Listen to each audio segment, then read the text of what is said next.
गोरक्षनाथ महाराज निघाले आणि क्षिप्रा नदीच्या काठावर असलेल्या गुणमती राणीच्या महालाकडे पुन्हा वेळ तीच साधली. आधिरात जगवी नगरी भिक्षा मागे, आधिरात जगवी नगरी भिक्षा मागे, राज मंदिर के द्वार पे रहे कर, राज मंदिर के द्वार पे रहे कर, उसने अलग जगाया, राज मंदिर के द्वार पे रहे कर, उसने अलग जगाया. आधी रात जगवी, आधी रात्र उठून गेल्यानंतर गोरक्षनाथ महाराज त्या ठिकाणी आले आणि त्या दरवाजावर उभे झाले त्या महालाच्या महाद्वारामध्ये आणि आवाज दिला, अलख निरंजन माई भिक्षा लाव.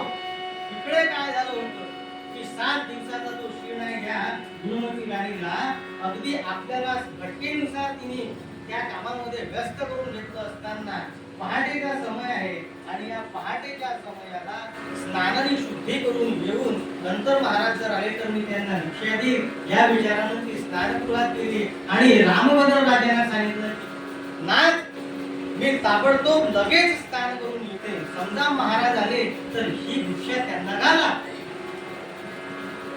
आणि हा जो अवसर आहे तो महाराजांनी सांगितलेला होता की गुणवती राणी स्नानगृहामध्ये स्नान करते आहे आणि तिनं तो आवाज ऐकला.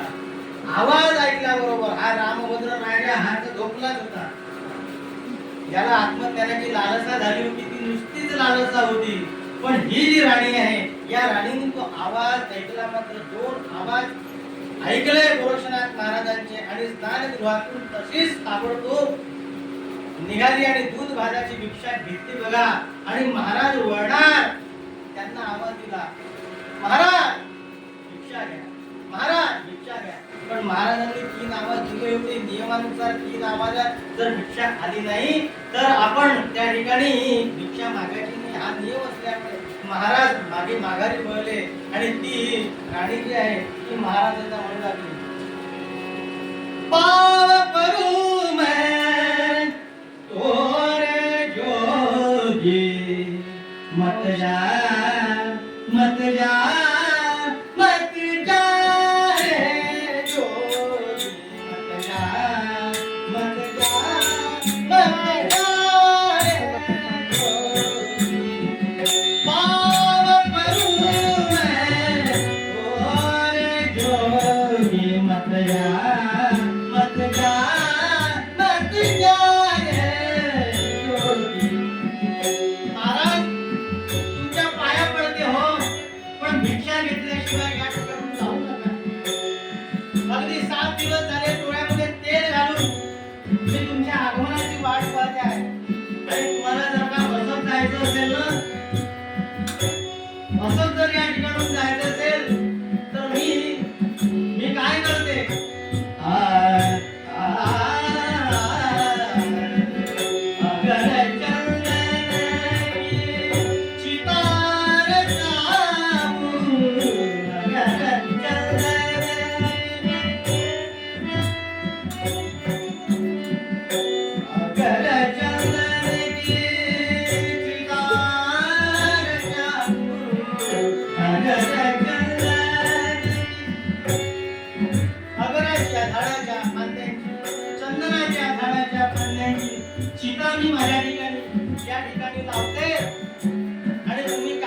अगदी वेगानं मत्स्येंद्रनाथ महाराजांकडे आलेले आहेत आणि ही दूधभाताची भिक्षा घेऊन त्या मत्स्येंद्रनाथ महाराजांच्या समोर त्या क्षिप्रा नदीच्या तटावर असलेल्या स्मशानामध्ये आली आणि बौद्ध वस्त्रांवरच आलेली आहे बघा. आणि महाराजांना ती भिक्षा दिली. महाराज, माझ्यावर कृपा करा, ही भिक्षा अगदी थोडाच वेळ का होईना, पण मला उशीर झाला, पण मी भिक्षा घालायला आले होते आणि आपले जे शिष्य आहेत त्यांनी ही भिक्षा न घेता या ठिकाणी आले. महाराज, तुम्ही असं करा, चंदनाच्या आगराच्या शितेवर मला स्वतःच्या हाताने अग्नी देऊन मला या जीवनाचं माझं सोनं करा, कारण समजा मी तुम्हाला भिक्षा घालू शकले नाही तर या जीवनात काही अर्थ राहणार नाही. ते भाषण ऐकलं बघा, संभाषण ऐकलं आणि सद्गुरुनाथ महाराजांना अगदी दया आली हो, दया आली. अंतरी कळवळले, सद्गुरुनाथांना जो कळवळा येतो तो कोणालाही कळवळा येत नाही.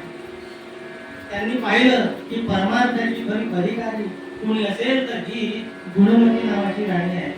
ताबडतोब तिच्या मस्तकावर हात ठेवला आणि ती ब्रह्मानंदामध्ये डोलायला लागली. आणि हा रामभद्र राजा तिच्या मागून यायला लागला आणि पाहतो तो काय, महाराजांनी तिच्या हातावर, तिच्या डोक्यावर, मस्तकावर हात ठेवला आणि ती ब्रह्मानंदामध्ये डोलते आहे. महाराजांनी नमस्कार केला. हे कशाला आलास रे तू? ज्याला आत्मज्ञान पाहिजे होतं त्यांनी दूधभाताची भिक्षा दिली आणि त्यांना आत्मज्ञान मिळालं सुद्धा. मग तुझ्या आयुष्यामध्ये अवसर आला होता पण तू खोवलास. आता माझं काहीतरी कृतार्थ करा, माझ्या जीवनाला कृतार्थ करा असं म्हणायला लागला बघा.